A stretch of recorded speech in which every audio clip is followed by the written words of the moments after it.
Hey guys, it's JM. Today I'm going to do a video review of Intel Optane SSDs for Chia plotting. Optane SSDs are really interesting for Chia plotting. So one, Optane SSDs today are the fastest SSD in the world, bar none. I'm holding right now the 5800X, P5800X, which is the PCIe Gen 4 Optane SSD that maxes out PCIe Gen 4 bandwidth, 1.5 million IOPS, 6 microseconds average latency. But that's not the only stats. 100 drive writes per day endurance, which is very interesting for Chia plotting, right? Chia plotting is a kind of high endurance workload that uses a lot of host writes. So things that are important for Chia plotting SSDs are high sustained write bandwidth and high endurance. So 100 drive writes per day, right now I'm holding a 1.6 terabyte SSD, basically means for the 5 years of the warranty, you can write 1.6 terabytes times 100, and then you can write that every single day of the 5 years of the warranty. And so you can do the calculation easily to go calculate the TBW. But these are absolutely insane, bonkers, high level endurance. So there's basically zero chance you can ever wear them out doing any kind of Chia plotting. So this is super exciting. So for one, Optane is not like NAND SSDs. So NAND SSDs, NAND is great. It's in your phone, it's in SD cards, it's in your consumer SSDs, and NAND is amazing. It's cheap, high volume, it's everywhere. But NAND has this critical flaw, and it's not necessarily a flaw, but this is just how NAND works. You have to erase the cell before you program it. Now in NAND, basically you program in pages and erase in erase blocks. And so what happens if you go to program a cell and program a page and there's other data on that erase block that is good? This is called valid data. What that SSD has to do is now garbage collect that data, moves it to a free block, erases that block. And so when you're doing that writes to basically move data around internally for garbage collection, this causes something called write amplification. Write amplification uses up more endurance because you're basically using up the endurance on the NAND for not actual host writes. You're doing those for background garbage collection operations. So what's really interesting about these Optane SSDs is they don't have to do that. Basically, they have write in place technology, which basically you can just update the cell and update it from 1 or 0. And on the SSD level, they do this at a block level. If you have the Optane technology in like a DIMM, for instance, they do this at the memory level. But the actual media itself is in kind of the nanosecond range for latency, which is why you can use it on the DDR bus for the Optane persistent memory DIMMs. But today, I mean, Optane SSDs are amazing. Just because obviously they have broad compatibility, you can plug it into an NVMe slot just like any other SSD. So they're really special for Chia plotting. The Optane team at Intel was gracious enough to send me a couple samples to go do some testing on. So I tested the 1.6 terabyte P5800X, which again is undisputed the fastest SSD in the world. Not shocking. It is absolutely amazing for Chia plotting. It also happens to be very expensive. What they also have is what's called the 905P. So this is basically, let's see if you can see this here. This is the 905P. And so this is much more reasonable.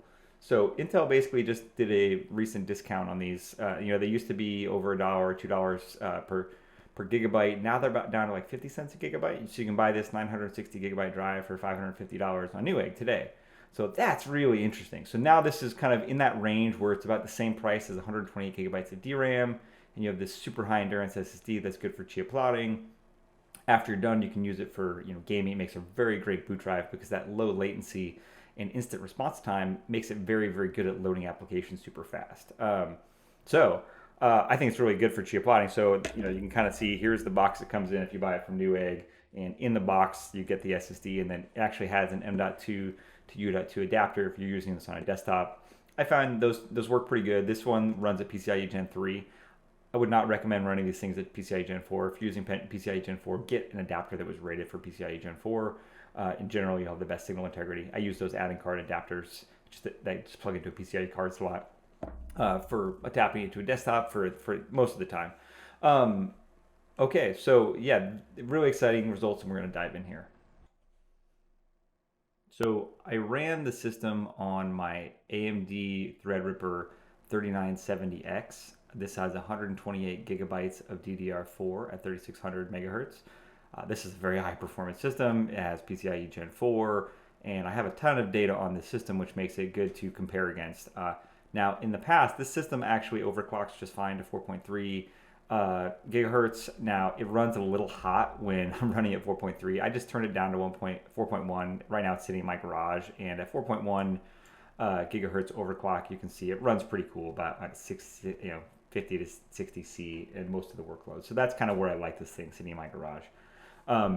I did run quite a bit of tests over the last week or so, basically to figure out what the sweet spots are for the 905P and what the sweet spots are for the P5800X as far as Chia plotting, number of threads, number of instances of Mad Max. There are going to be some new cool plotting tools that can maybe take full advantage of the system performance, but right now we are basically, with Mad Max, basically the way to get Mad Max performance out of a system like this is basically to run multiple processes, because one, you're going to be software bottlenecked if you try to run a single process. Meaning you can get very, very fast plot times, but you're not going to max out the total output in terabytes per day of the system.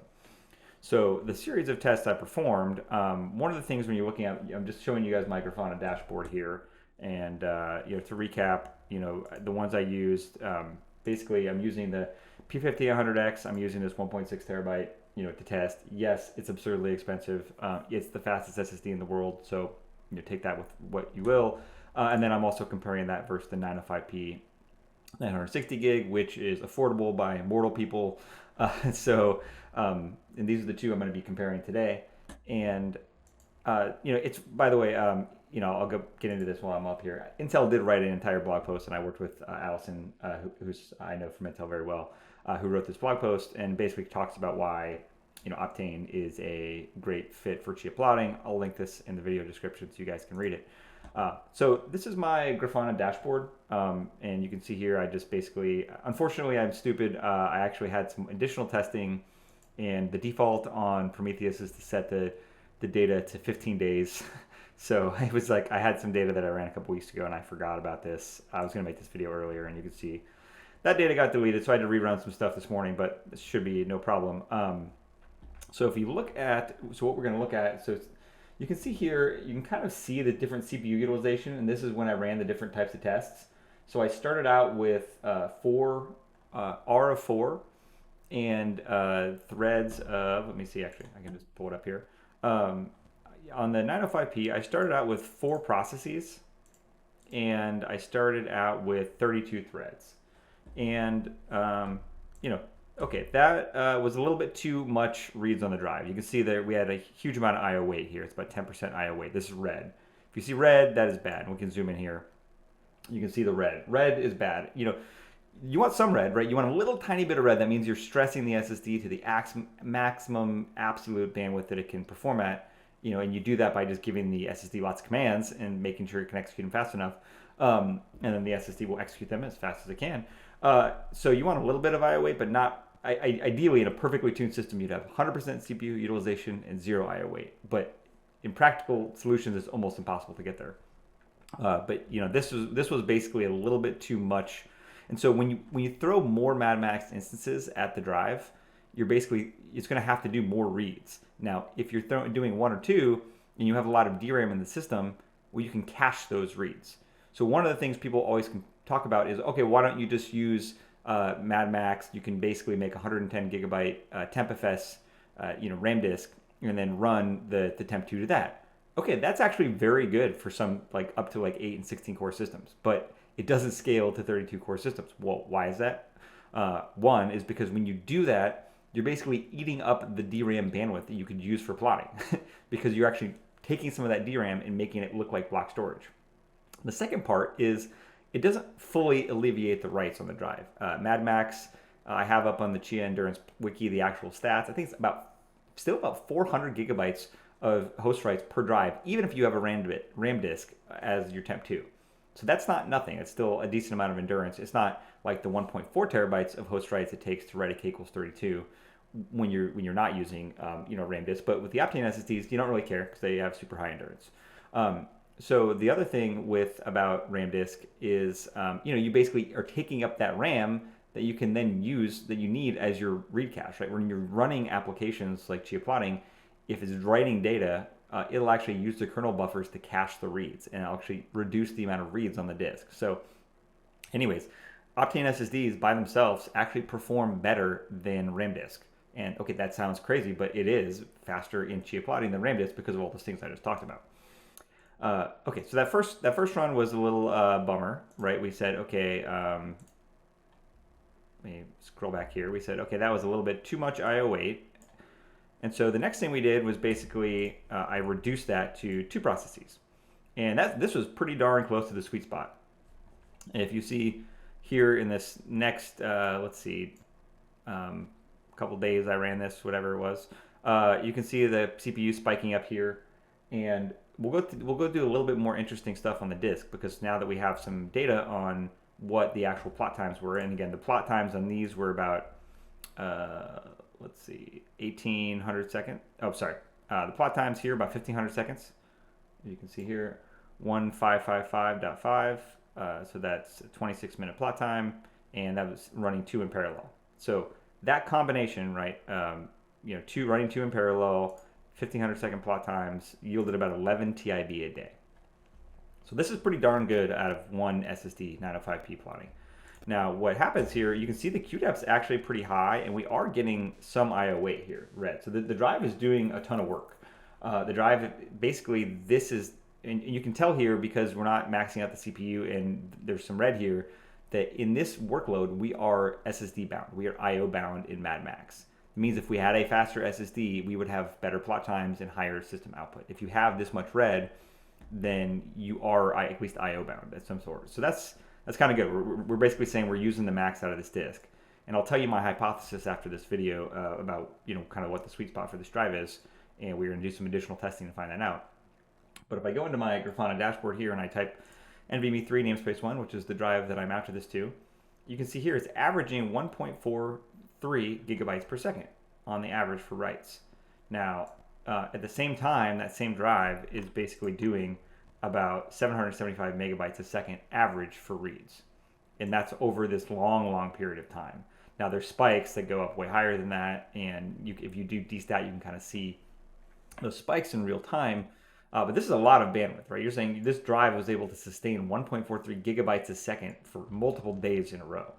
And you can see here, I did some just back of the napkin calculation, which was to say, okay, to write a k equals 32 plot, you basically need 1.4 terabytes of host writes. And so you just multiply that by the number of processes and divide it by the amount of time you take per plot, and you should have the average write bandwidth you need to get to those plot times.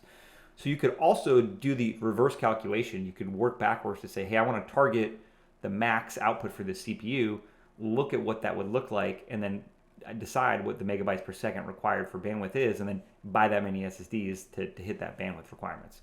Remember, this is not just raw write bandwidth. You also have to have the SSD doing reads at the same time, which whenever you do more reads, then you're taking up more of that PCIe bandwidth, and SSDs have to do, it's much harder when reads and writes are going on at the same time, especially on NAND SSDs, because you have these things called collisions where you're going to read an LBA on an erase block that is being erased, and you have to wait either, sometimes you prioritize that read and go through and then erase that erase block. So basically, when you're doing these combination read and write workloads, it's going to end up being much slower than just doing reads or just doing writes. So Chia plotting is a pretty tough workload. So this is really cool data. There's other cool stuff in here, like you can look at time spent doing IOs, and if I click on my namespace NVMe3, almost 100% busy. There was almost no time that this thing was not executing commands. And then you can look at all kinds of other interesting stats, but those are kind of the ones I usually use. It's just, I'm monitoring my CPU frequency and temperatures just to make sure that the thing's not blown up, and then looking at CPU utilization. So the purple is, when the CPU is doing stuff, and remember the red is the IO weight. So the next one we're going to look at, if we go zoom back out, and so this was some other tests. I did some R equals 1 with 16 and 32 just to see what happens with 1. Obviously, you see the CPU utilization is about 25% on the system. So running a single Mad Max thread with either R of 16 or R equals 32 was not anywhere near maxing out the performance of the system. Yes, it produced fast plot times, but to really get the best out of a big system like this, like a 3970X, you got to run multiple processes. And then I basically tested a reference. I still have that 2 terabyte Maker Pro, very similar to the Phison LX, I think 3030 is their SLC drive for high endurance Chia plotting. I use that as kind of a reference point to basically say what would that thing do. So that one also performed very well, but not as fast as the 905P. Again, this thing is SLC. It's super high performance for a NAND SSD and tons of endurance. So that also performed very well, but not quite as good as I did with the 905p 960 gig. So the other one, the last one we're going to look at, which is the most exciting one, is this last segment right here. So what I did was basically I've done this 2 times, and I basically had two different types of tests I ran for the P5000X. Remember, this is, let me see if I can find it here, the fastest SSD in the world. So we'd expect at this price point this thing to just blow the doors off the performance and perform extremely well. So I actually threw 4 instances of Mad Max. I did also another test of running 3, but the one we're looking at right now is 4. And you can see the CPU utilization of the system is very high. It's about 75%. And you're getting a little bit of I/O weight. And we're going to go look down here to the read and write data. So if you look at now, again, NVMe 3 namespace 1, which I swapped this drive out. This is the, now what we're looking at is the P5000X. Now this, over that period of time plotting, averaged 2.15 gigabytes per second of host writes. It maxed out at 3.1 gigabytes per second. Now the max is over a 15-second average period. I was actually seeing spikes of about 5 gigabytes per second on this drive of writes, of just a single drive. So that's really exciting. Grafana does, by the default, it scrapes every 15 seconds. So you basically by default get an average of whatever the scrape value is. So if I run this again, maybe I'll do a 1-second scrape value and see. But if I basically have this system running right now, so you can just look. If we run dstat, this is let me bring this down here. You can see here, this is just massive, right? We're seeing 6 gigabytes per second writes on this drive peaks. I mean, this is absurdly fast and not breaking a sweat. 1% IO weight, basically 0. It's kind of going back and forth, but averaging up to, look at this, like 7 gigabytes per second of PCIe host bandwidth of actual IO for Chia plotting. So this is nuts. Yeah. And so you can see this average 2.15 gigabytes per second, and then on reads, it's actually averaging quite a bit. Remember, we're running 4 instances of Mad Max, so that's going to juice up the reads quite a bit, up to 1.94 gigabytes per second. So, yeah, holy moly, this drive was performing very well. You can see it did start clearing the queues between the processes, where the drive got up to about a queue of, we'll just say 33 queue depth, 35 queue depth, but it responded pretty well. And now if we look at the data, back to the plotting performance, my calculated value for what the write speed I need is, around 2.7 gigabytes per second. So that was my theoretical write bandwidth versus, what my actual write bandwidth was, which was 2.15.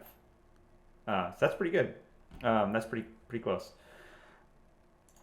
But if we look at that and we say, okay, well, each plot, and remember the plot time. So if I run 3 instances of Mad Max with a stagger at the end of phase 1, so when phase 2 starts, you can't really run more than 3 at a time just because of how long these plots take. If they take 25 minutes, if you try to run more than that with the phase 2 stagger, it's just never going to get more than 3. And so if I did that, that was actually, looks like the best performing output on the system. Not by a little bit. This is the best performance I've had on the system by far. That was 3 processes and about 17.25 TIB a day. Now there's some overhead for copying the plots. You could copy them to a fast NVMe buffer and then do the archiving feature for Plotman, which basically takes that and moves them to your farm over rsync. I do that if I'm using a remote farm. On this system, I just have 4 local hard drives attached, and I'm writing directly to them. So there's a little bit of overhead, so I don't quite get, I maybe 10-20% overhead on top of this, but it's still plotting, over 15 terabytes a day.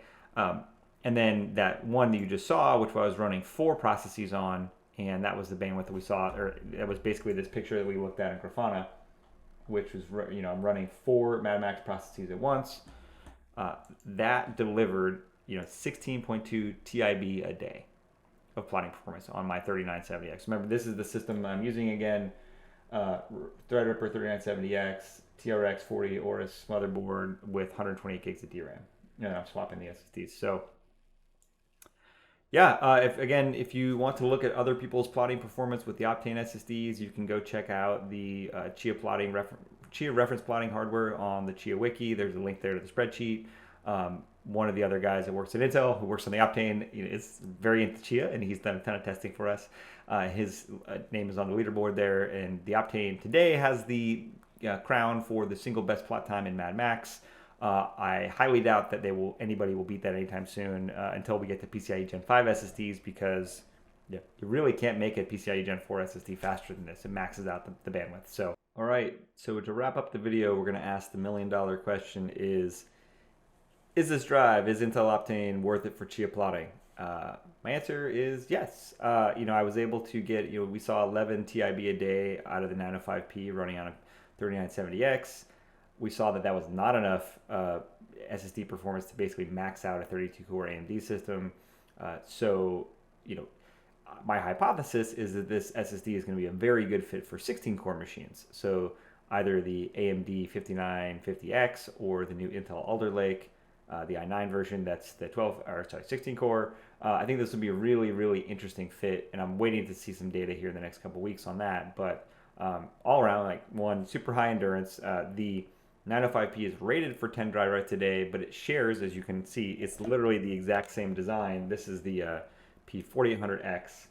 This is the data center version, and basically the data center version is rated for 60 drive writes per day, and it has things like sideband management that you need for managing an SSD and LEDs and a carrier when you put it in a server.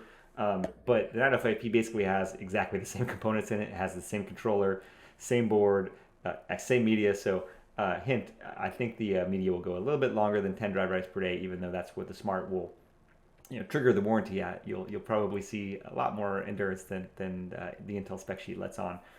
So it is an amazing drive, and if you want to use it for after Chia plotting for stuff like gaming, it's an amazing gaming drive because that low latency of Optane makes it very responsive for game loading and loading applications and stuff. It's just like a more responsive type solution for a boot drive. So again, it's just a good all-around drive to have. So if you want to use something after Chia plotting, after you're done plotting, it's not going to be worn out, so you can still use it as a drive. The P50-100X, again, this is the undisputed champion of plotting. I think it will remain so for a very long time. This is the fastest PCIe Gen 4 drive you can buy, and it will produce the fastest plot times in any kind of block-based system for Chia plotting. Now, the question is it worth it? Well, right now it's a little bit too expensive. So the 400 gigabyte drive, I think, is around $900 on Newegg. You can run one Mad Max instance to that, maybe two if you stagger them perfectly, and then the 800 gigabyte drive is, I think, $1,900. So it's a little bit too expensive for Chia plotting, especially compared to, at those price points, you can buy a lot more system DRAM, and you're going to get into these super high-end systems. But if you have a use case besides Chia plotting after you do Chia and want to use, get the SSD to do some plotting, and then you can reuse it after, well, these retain their value very well, and you can sell it to somebody who needs to do high-performance workstation or video editing or something like that. So again, there's some other cool things you can do with the drive. It is the fastest drive on the planet. So unfortunately, that comes with a pretty high price tag right now. So, but again, yeah, just awesome data. And I'm super thankful that Intel was able to send me these samples. I did have a lot of fun testing them over the last couple of weeks. And let me know what you guys want to hear. If I want to run these through the ringer on some other systems, I got a ton of stuff laying around. I have some servers I can throw these into and do some testing as well. So thanks, guys. Bye-bye.